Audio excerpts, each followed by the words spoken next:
Hey guys and welcome back to my channel. तो explanation को start करने से पहले please guys subscribe to my channel, like the video and share with your friends. And now let's start the explanation. Like a Hellcat.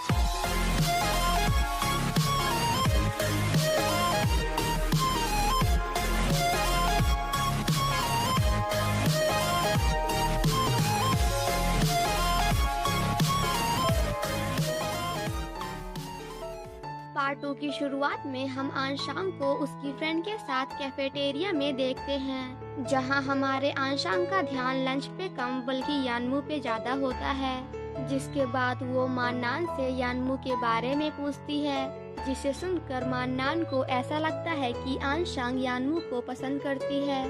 That's why वो जानबूझकर lunch करने के लिए जाकर यानमू की टेबल पे बैठ जाती है एंड आंशांग को भी अपने साथ बैठने के लिए बोलती है। बट आंशांग ऐसा करने से मना कर देती है, क्योंकि उसे पता था कि यानमू उसे बिल्कुल भी पसंद नहीं करता। बट मान्नान के काफी ज्यादा फोर्स करने के कारण एट लास्ट आंशांग को वहाँ पे बैठना पड़ता है। मान्नान आंशांग को यानमू से बात करने के लिए बोलती है, बट आंशांग ऐसा भी करने से मना कर देती है। जिसके बाद मान्नान उन दोनों को क्लोज लाने की कोशिश करती है, बट यानमू उसे काफी कुछ सुनाकर वहाँ से चला जाता है। देन नेक्स्ट सीन में हम सभी बच्चों को केमिस्ट्री लैब में देखते हैं, जहाँ रिएक्शन का तो नहीं पता, बट कुछ ऐसा होने ही वाला था कि तभी हमेशा की तरह हमारी झांसी की रानी ऐसा होने नहीं देती।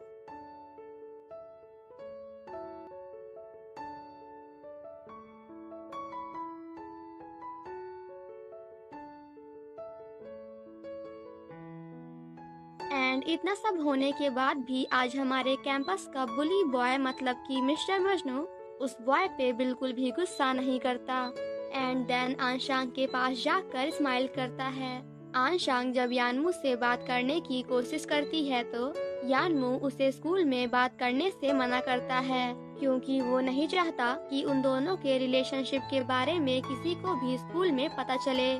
आंशांग जब काफी सारी बुक्स लेकर जा रही होती है तो शॉ यू उसे देखकर कहता है कि अरे ये तो हमारी भाभी है ना।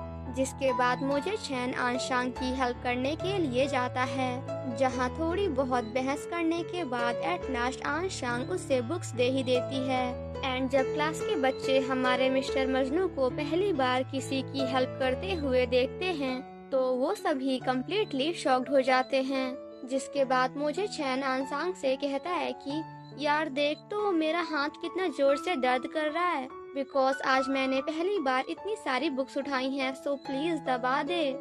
बट अब हमारी झांसी की रानी इतनी जल्दी कहाँ मानने वाली है। मुझे चैन जब अपने दोस्तों के साथ वॉलीबॉल खेलने जाता है तो वो देखता है कि वहाँ पे तो यानमू के पढ़ाकू बच्चे, आई मीन दोस्त, बच्चे नहीं क्योंकि वो बाप नहीं है किसी का, अपने परफॉर्मेंस की रिहर्सल कर रहे थे, जिसकी वजह से उन दोनों टीम के बीच में जंग छिड़ जाती है, क्योंकि उन दोनों में से कोई भी इस प्लेस को छोड़कर जाने के लिए तैयार नहीं था। और जब ये बात क्लास के बाकी बच्चों स्पेशली हमारे आंशांग को पता चलती है तो वो भागते हुए उन दोनों के पास जाती है, जिसे देखकर मोजे चैन आंशांग से कहता है कि तुम तो बहुत जल्दी भाग कर आई यहाँ, क्या तुम्हें मेरी चिंता थी। काफी देर तक बहस करने के बाद एंड एक दूसरे को काफी ज्यादा ताव दिखाने के बाद एट लास्ट मोजे चैन आंशांग के कहने पर आज के लिए उन लोगों को ये प्लेस देने के लिए तैयार हो जाता है, जिसे देखकर हमारा शाओयू वाज लाइक, अरे पागल, तू ये कैसे कर सकता है। मोजे चैन आंशांग के पास आकर कहता है कि देख आज मैंने तेरे लिए ये प्लेस भी उन लोगों को दे दी, तो प्लीज क्या आज मैं तुम्हें अपने साथ डिनर पे ले चल सकता हूँ। सो प्लीज क्या आज तुम मेरे साथ डिनर पे चलोगी। तो जिस पर आंशांग कहती है कि इसकी कोई जरूरत नहीं है एंड देन वहाँ से चली जाती है। देन नेक्स्ट सीन में हम उन दोनों को क्लास में देखते हैं, जहाँ हमारा मिस्टर मजनू झांसी की रानी से बात करने की कोशिश करता है, बट हमारी आंशांग तो पढ़ाई में इतना ज्यादा बिजी होती है कि उसे हमारे मिस्टर मजनू की कोई भी बात सुनाई नहीं देती। मुझे चैन उससे कहता है कि यार तू ये कर कैसे लेती है? आई मीन कि तू पढ़ाई में इतना फोकस्ड कैसे हो सकती है? आई मीन कि तू पढ़ाई में इतना फोकस कैसे कर सकती है? तो जिस पर आंशांग कहती है कि इसमें कोई बड़ी बात नहीं है, तुम भी कर सकते हो। जिसे सुनकर हमारा mister Majnu was like, but यार मैं तो सिर्फ और सिर्फ एक ही चीज में पूरा फोकस कर सकता हूँ, एंड वो चीज कोई और नहीं बल्कि तुम हो। वो दोनों बातें कर ही रहे होते हैं कि तभी वहाँ पे शिशिन की एंट्री होती है, जिसे देखकर तो हमारे शाओयू भाई साहब अपने बाल सेट करने लगते हैं, क्योंकि क्या पता चांस मारते मारते कब पड़ जाए। शाओयू शिशिन से कहता है कि मैं तो डेली आपके आने का इंतजार करता था, बट आप तो काफी लेट आई, और आपको पता है क्या, आपको देखने के बाद तो मैं खाना पीना सब कुछ भूल चुका हूँ। जिसे सुनकर मान नान पीछे से कहती है कि अच्छा तो तू क्या बाकी दिन हवा खा के आता था? जिसे सुनकर हमारा शाओयू वॉज लाइक, क्या तेरा बीच में बोलना जरूरी था? मैं अपनी गॉडेस से बात कर रहा हूँ ना। तो जिस पर मान नान कहती है कि देख तू चुप हो जा, क्योंकि मैंने आज सुबह से कुछ भी नहीं खाया है। तो जिस पर शाओयू कहता है कि बट अभी तो मुझे ऐसा लग रहा है कि तू मुझे ही खाने वाली है, एंड जिसके बाद वो दोनों फिर से वहीं पे एक दूसरे के साथ फाइट करने लगते हैं। तभी वहाँ पे प्रिंसिपल आकर शाओयू को काफी ज्यादा डांटते हैं, और इतनी ज्यादा डांट सुनने के बाद शाओयू मान्नान को भी फंसाने की कोशिश करता है, बट बेचारा मान्नान के साथ खुद भी फंस जाता है, क्योंकि प्रिंसिपल उन दोनों को 2 हफ्तों तक गार्डन क्लीन करने की पनिशमेंट देते हैं। बट वो दोनों वहाँ पे भी साफ सफाई नहीं बल्कि एक दूसरे से लड़ाई ही कर रहे थे। काफी देर तक भागम भागी एंड पकड़म पकड़ाई करने के बाद एट लास्ट शाओयू मान्नान को एक रूम के अंदर लॉक कर देता है। आफ्टर दैट मान्नान आंशांग को काफी ज्यादा कॉल करने की कोशिश करती है, बट उसका फोन नहीं लगता क्योंकि वो स्विच ऑफ होता है। मान्नान जब काफी देर तक क्लास में नहीं आती तो एट लास्ट आंशांग भी इस बात को नोटिस करती है, एंड देन जैसे ही वो अपने फोन को देखती है तो मान्नान के मैसेजेस को देखकर भागते हुए उसकी हेल्प करने के लिए जाती है। और तभी हमें यहाँ पे आंशांग के पहले वाले हाई स्कूल का एक छोटा सा फ्लैशबैक दिखाया जाता है, जहाँ अंधेरे में हमारी झांसी की रानी बिल्कुल पागलों की तरह बिहेव कर रही थी। शाओयू जब मोजे चैन से बातें कर रहा होता है तभी वहाँ पे पीछे से मान्नान आकर उसे एक जोर का पंच मारती है, एंड देन शाओयू को माफी मांगने के लिए बोलती है। तो जिस पर शाओयू कहता है कि मैं तुझसे माफी क्यों मांगू, और ये सब देखकर हमारा मोजे चैन वॉज लाइक, इन दोनों की नौटंकी भी ना पता नहीं मेरी कब शुरू होगी।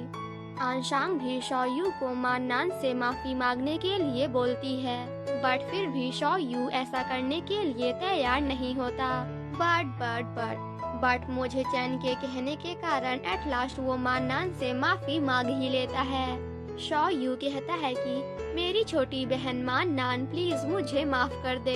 यानमू जब घर जाता है तो वो अपने डैड एंड आंशांग की आंट को एक दूसरे के काफी ज्यादा क्लोज देखकर काफी ज्यादा जेलस होता है, एंड देन उस बात को याद करता है कि जब बचपन में उसके मॉम एंड डैड की फाइट हो रही थी, जिसके बाद यानमू की मॉम उसके डैड एंड उसे छोड़कर वहाँ से चली जाती हैं, क्योंकि यानमू के डैड का शादी होने के बाद भी किसी और से अफेयर चल रहा था।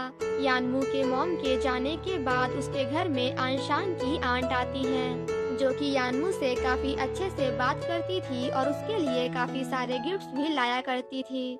बट जब ये बात यानमू के मॉम को पता चलती है तो वो यानमू पे काफी ज्यादा गुस्सा करते हुए कहती हैं कि वो औरत बिल्कुल भी अच्छी पर्सन नहीं है, क्योंकि आज तुम्हारे मॉम की हालत जैसी भी है वो सिर्फ और सिर्फ उसी लेडी की वजह से हुई है।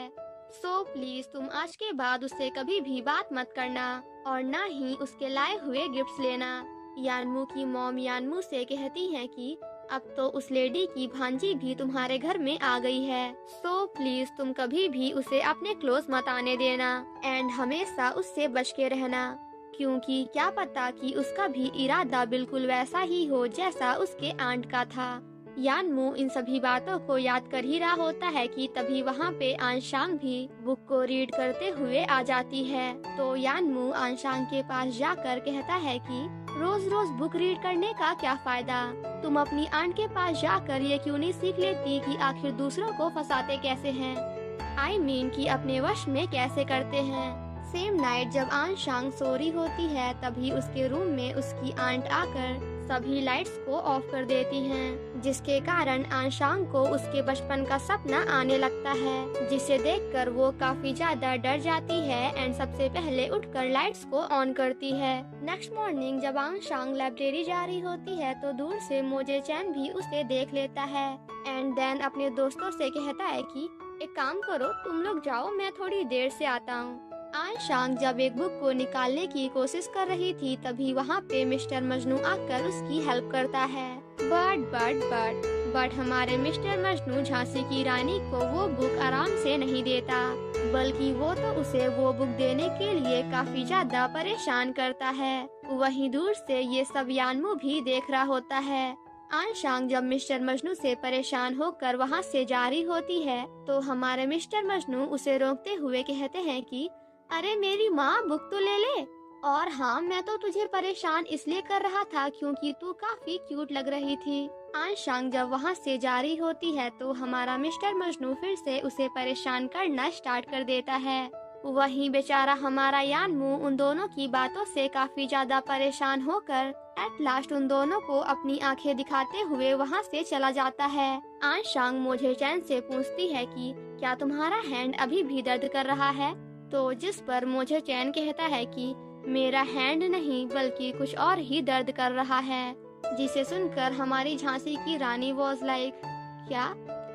तो जिस पर मिस्टर मजनू आन शांग को बताता है कि मेरा हैंड नहीं बल्कि मेरा हार्ट दर्द कर रहा है, मतलब कि मेरा दिल। वो दोनों जब साथ में जा रहे होते हैं तो मोजे चैन आन शांग से कहता है कि अरे पागल, थोड़ा धीमे चल, मैं तो बस मजाक कर रहा था।